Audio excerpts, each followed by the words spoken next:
इन्होंने ट्रिनिटी से मास्टर्स किया. I came here to do my financial risk management master. Ireland purely because on the basis of cost factor as well as the Brexit factor, enhancing their CV into slightly more mathematical. The Indian community here is super strong. That's how India purely focuses on volume of study. Can you tell us about the job opportunities in Ireland, especially in Put things on the CV, so that's how I apply for new jobs, and they see that. And the interview process was very, Ireland being a very funds driven market, they have a lot of jobs in the fund. And even though we do speak English, but we as the cost of living is will do work part time. I worked at my monthly budget has increased. Every semester was such a high intensity, high impact. Not every country gives you sponsorship, gives you visa, gives you 2 years of And what does sponsorship mean? that one should try and come and live in the student accommodation. Like, simple, you can go to studentisland.com and तो channel subscribe कर दो.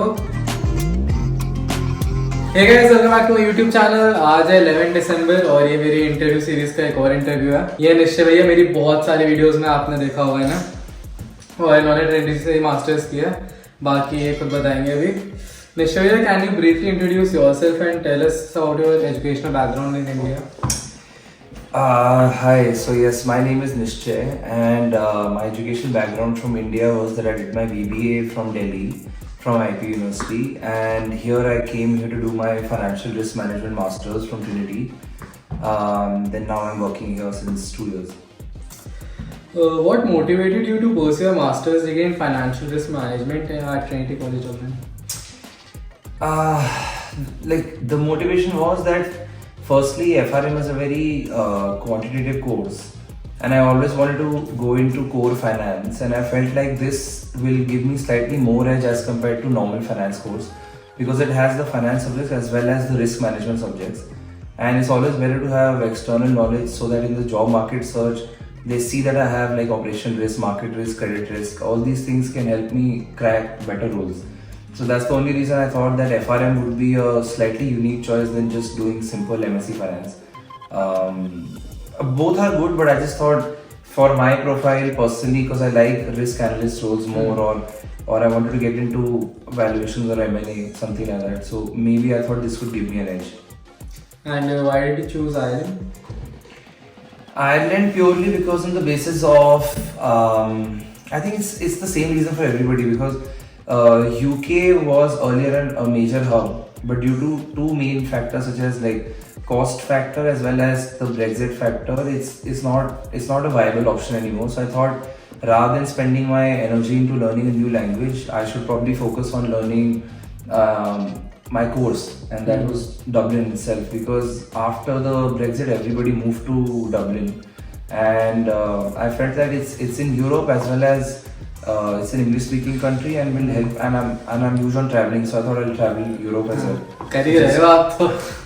So just covering both the things. Yeah. Can you tell us about the application process for Trinity? The application process for Trinity was fairly simple. I did a direct application. I didn't go through any no consultant, nothing. Like basic things like my CV. My LORs was there, my application form was there, every internship letter was there, my visa process, then no objection certificate from my job that I was working before, and then police verification, just basic stuff. Yeah. Any tips for future applicants? Any tips for future application? Yeah. Whenever anybody is applying to FRM, they should probably focus on enhancing their CV into slightly more mathematical things, or slightly more, I don't know, let's say, like for example, R language, coding, Python was all there in my course, so that also helps a lot. So things like this, or if they've done their undergrad and they highlight less specific, like less broad subjects, and they focus more on mathematics, or let's say probability or statistics, these things will help them showcase their skills better, and they'll feel like they're a fit for the FRM section. And what's the best time to apply? The best time to apply is, I think applications open in September, October. So as soon as the first cycle begins, that's the best time to apply, because Trinity is a really like let's say it's a hot college to apply, and I think in the second sector everything is already sold out. So kids start applying from October and onwards. So I think I applied in November end or maybe December starting. So I say before December anytime is fine. Even till December is also good. And did you receive any sponsorships or scholarships to support your studies? No, I didn't. I honestly was the first of my group or anybody I know around me, so I did not have any much idea about scholarships and all. But I think now a few people do apply for government associations, and Jiju also does some. I think I've read about it, but I have no idea that time. Could you share your experiences as an international student in Ireland, especially the initial adjustment period? It was super tough because when I came in the middle of the pandemic, and the entire country was completely locked down.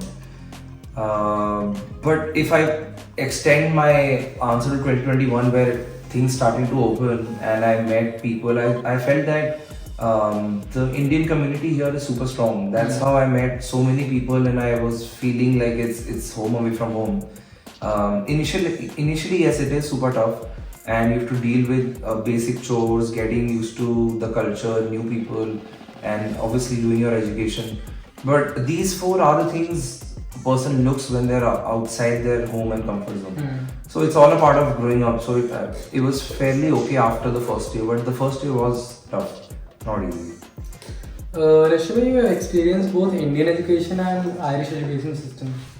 What are the key differences that you have noticed between both of them? The first main difference is that India purely focuses on volume of study, and they want you to just mug up an answer and write everything. Here they have not only an exam, but they have, let's say, class participation, examination, group projects, and essay writing. So all four combined will give you one subject. So these things happen in a very like a practical manner rather than a theoretical in India. Here you get to meet people, understand how you work in a group, and also you try to understand that how do you research and what's the core application of the subject. In India, you can't understand any application. People just do the exam just for the sake of doing it. So that's completely different and way better here. Can you tell us about the job opportunities in Ireland, especially in your field of study, that is financial risk management? After FRM, I think Ireland is it's an amazing hub, because even if it's finance or FRM, both the fields have such varied jobs. I am eligible for normal finance jobs also. I am eligible for, let's say, risk analyst jobs also. I am also eligible for any asset management, wealth management, valuations role. Any of those roles I am eligible for. And the market is so open that they're willing to give you sponsorship as well. And as compared to other countries, I really feel this is a very big hub for finance as well as IT. But yeah, these two are the main ones. I have a quick doubt. If someone has done MSc Finance, can they switch to these kind of jobs like risk management jobs and analysts? They can, but if they want to switch to like a senior role, that's not possible. They have to have experience of core risk or core values that they want as a risk analyst, or anybody who's wanting to do anything related to FRM, be it market risk, operation risk, or credit risk. But if you want to switch, you can, but get some experience or maybe do a certification, because anytime I have felt that I wanted to switch a job, getting a certification or learning something on the side really helps me put things on the CV. So that's how I apply for new jobs, and they see that they have the skill sets. You mentioned you have a job. Can you tell us about the application and interview process? Like, how did you start finding jobs and what were your initial steps? Sure. So right now I'm working as a valuation associate in Davy. It is a wealth management firm which is owned by Bank of Ireland. I think they took over Davy last year only. And the process was that I had to go through their main company site, use LinkedIn as an important tool. LinkedIn has been my savior, so to say, in any job search, because I've worked in 2 jobs in Ireland. And LinkedIn helps me connect through people. So I try to connect through the manager or HR or anybody of that sort, send my CV in, and luckily I got an interview call. And the interview process was very, let's say, they were very interested in what I've worked before, but they were mainly focused on how I am also going to be included in Davies culture. Here I feel the job market is such that they're really focused on what I bring to the team. To a certain level, all of us can work, all of us do have the skill set, but they really want to see how you fit in the team, if you're going to work well with others, if you're humble, if you're willing to learn. Those three things I feel they look at way more than just my CV or my job or my master's in Trinity. So in my interview process also I felt that very much focus on my goals, my ideologies and how I am as a person. So that I had to showcase a lot and try to fit in with the company's culture. I read their company side. I read that what are their core values, because the managers, directors, they all follow that. It's not like in India that education is it and you can get the job. Here you need to be the proper fit for getting the role. So the entire thing helped me a lot. And when did you start your job search? And how much time did it take to finally land your first job? My first job? My first job I was fortunate enough to land, I think, a month after my graduation, because I started applying, my final exams were in May and I started applying in April onwards. And I started my first job in July itself.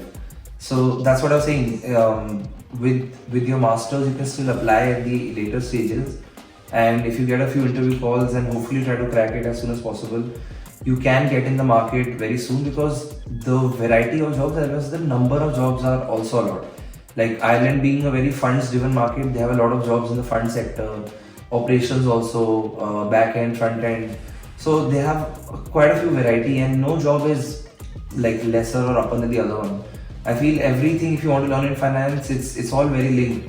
No experience gets wasted. So I started my job in July. Yeah. Could you describe your master's program and some of the key highlights or challenges you faced? The key highlight of my master's program was, so I'll give you an example. I had a subject called trading psychology, and I always felt like I said, it's very practical. So in my masters I felt that they were mainly focused on explaining to me how my subjects will help me in real life or any job I want to do. And the challenges that I faced was that there were people from so many different countries, and even though we do speak English, but we as an individuality are very different. So getting used to so many people around from different nations and getting group projects done, understanding how they think, how they function, because their timelines, their way of doing stuff is so different, and mixing it together to work as a team, that was slightly challenging. And of course, like I saw that in the pandemic, everybody was on a Zoom call, so you don't get to meet people often, or if you're meeting, we were in a masked state. So now things have opened up, but I think that's the main challenge of just figuring out things in the new country and getting a feel of the environment, and then just meeting so many new people. It takes a lot of your energy, so you need to push yourself again, put yourself out there. That was the main challenge in my masters. How would you rate the cost of living in Ireland, and do you have any budgeting advice for international students? The cost of living is high, and let's say if I say that the cost of studying is still very economical as compared to Europe, US, or anywhere, UK for that matter, but cost of living is fairly high.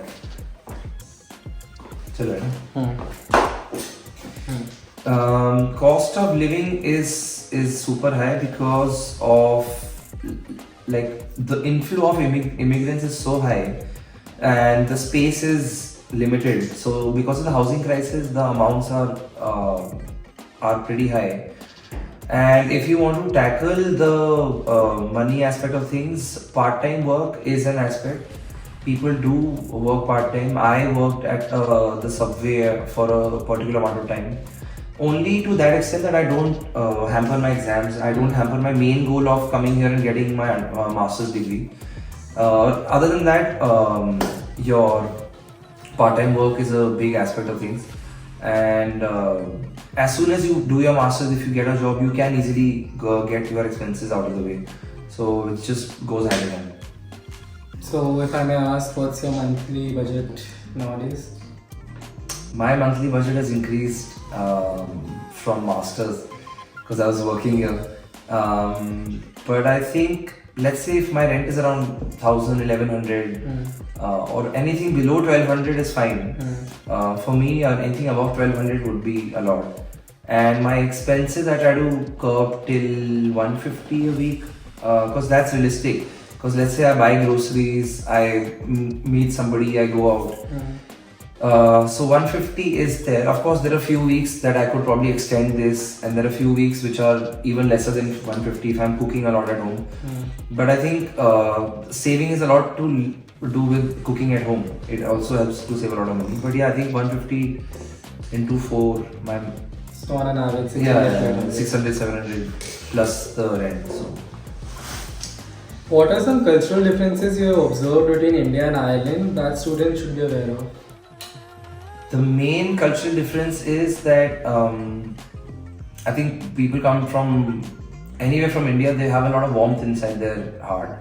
Here, people are very direct and to the point. I'm not saying they're cold, but they're very straightforward. They're very time driven, they're very focused in that way that our time in the office is limited, our work time is limited, and we have to also prioritize other aspects of our lives.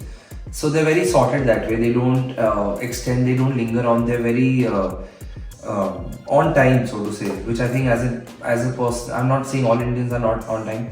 I am not, so I'm trying to focus on that aspect and learn time management more. So that was a big challenge I faced. Could you share any memorable experiences or events you have had while studying at Trinity? I think rather than just any specific memorable event, the entire experience of just being in a classroom with different people from different, let's say people from China, different parts of Europe, a few Americans are also there, quite a few Indians are also there in Dublin now. So all that aspect, and every semester was such a high intensity, high impact, because I had 3-4 months to do 6 subjects, 7 subjects, and getting an idea of the new country as well as getting my first sem done.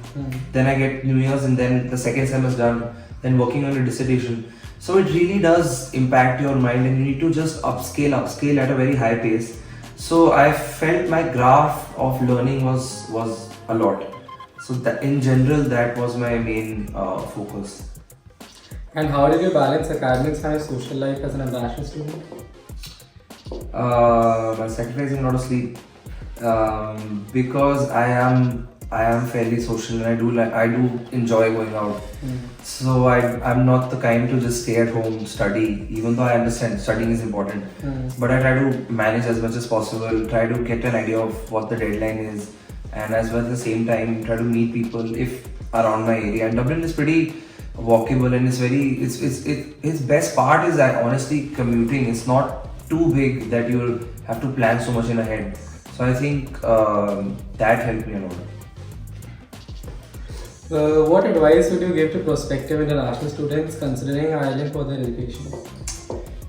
If somebody is looking to get a job here and it's their main aim of working in Europe, it's a fantastic opportunity, because not every country gives you sponsorship, gives you visa, gives you 2 years of stay back visa, and is English speaking. So I think these things are fairly good point of Ireland. On the downside, there are other points also, that like the housing areas there. Some people might find it too small, or it takes time to adjust to a place, because I'm from Delhi, so Delhi is extremely big as compared to Dublin.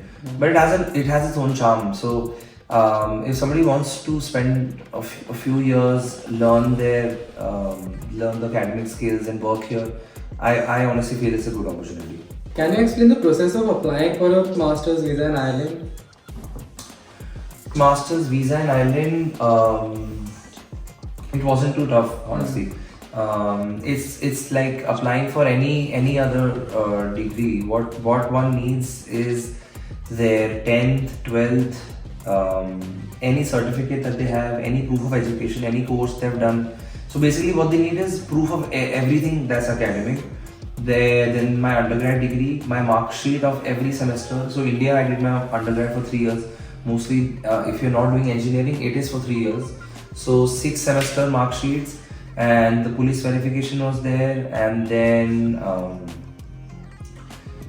I think a conditional letter from Ireland is also needed, and yeah, I think all this is needed. If you get a visa appointment and just give them the documents, and they're fairly easy to work with. They know what the child wants. They know what the embassy needs. So they can tell you on the spot also, or they can tell you if by chance if you skipped on a few documents, you can come back 2-3 days later. So it's a doable process. And what does sponsorship mean? Like after you complete your masters and before joining your new job? Sponsorship basically means, so let's say if somebody's done their masters from Ireland, by law they are given 2 years of post-study visa. But that is not sponsorship, that's your right to get, and you can get that visa, stay in Ireland and not work, because that's to find work. And let's say that's going to expire and you feel like you need to add a few more years of European experience, or you like your job, or you like Dublin, and then you feel that you want to stay here more, then there's something known as a sponsorship. So that's basically when that's called stamp 1. From stamp 1G you move on to stamp 1, and that is given by the company itself. So the company takes a bit of your info, and then it has to apply from your name, it has to apply to the government of Ireland and get your visa sponsored, and it comes for 2 years. So 24 months is the maximum you can apply for. You can apply for lower as well, but mostly companies apply for 24 months only, and the cost of that is 1,000 euros. So hopefully that 1,000 euros is paid by the office. But if not, it's still a nominal price as compared to sponsorship in UK, because I think that's way more than 3,000-4,000 euros. Here it's still 1,000 for 2 years, so that's an okay price to stay in the country. And one quick question: what do you prefer, student accommodations or like apartments? Like if someone is coming in the first year for masters, where should they stay? This is a very valid and a very practical question, because if somebody is coming, I always suggest them that one should try and come and live in the student accommodation life. Purely because you can find people who are like-minded, who are maybe studying in the same course, which is an extremely good asset. If you have people in your same course around you, you can study together and learn stuff together. Rest, if somebody after their masters wants to venture out and they have a solid support system, then they can look at an apartment anytime. But I think very initially they should come and stay in a place where there are more people, because anyway if you leave your home city and move into a completely different place, it's very overwhelming. So you should probably focus on getting a student accommodation. Lastly, you have been working in Ireland for a while now. Yeah. What are your future plans and how do you see your career progressing in Ireland? My future plans is, like, I feel that the experience that I've gained in Ireland has had a huge impact on my CV, and I can feel it in the way of, if I want to apply back home, let's say down the years I want to stay close to my family, I know that I have got the skill set of applying for a job, getting something solid there. And if not, then I can still, like I have my sponsorship right now, and I can stay here more and probably get some more senior experience, and then maybe hopefully move to London. But I'm fairly open in both scenarios. I'm not against to India. India is going to be the next superpower, so to say. So I'm always pro India. For a few years I can leave home, but my main goal is to go back sometime. Thank you, निश्चय भैया. That's it for tonight. Thank you. तो निश्चय भैया, अगर किसी को आपसे doubts वगैरह पूछने हो तो कैसे पूछ सकते हैं? So it's pretty simple. You can go to studentireland.com and there's a profile there. You can just click on it, type your questions, and if you have like more questions around, obviously you can DM Pradi directly, or me for that matter. Anything's fine, and he's always there to help and give any answers. So channel subscribe करने के लिए बोलो. Please subscribe. तो यही था आज के interview में. चैनल सब्सक्राइब कर दो. वीडियो अच्छी लगी तो वीडियो लाइक कर देना, कमेंट्स कर देना. कोई भी डाउट्स हो कमेंट सेक्शन, studentireland.com, studentireland का इंस्टा, तीनों जगह कर देना. मैं हर जगह रिप्लाई करता हूँ.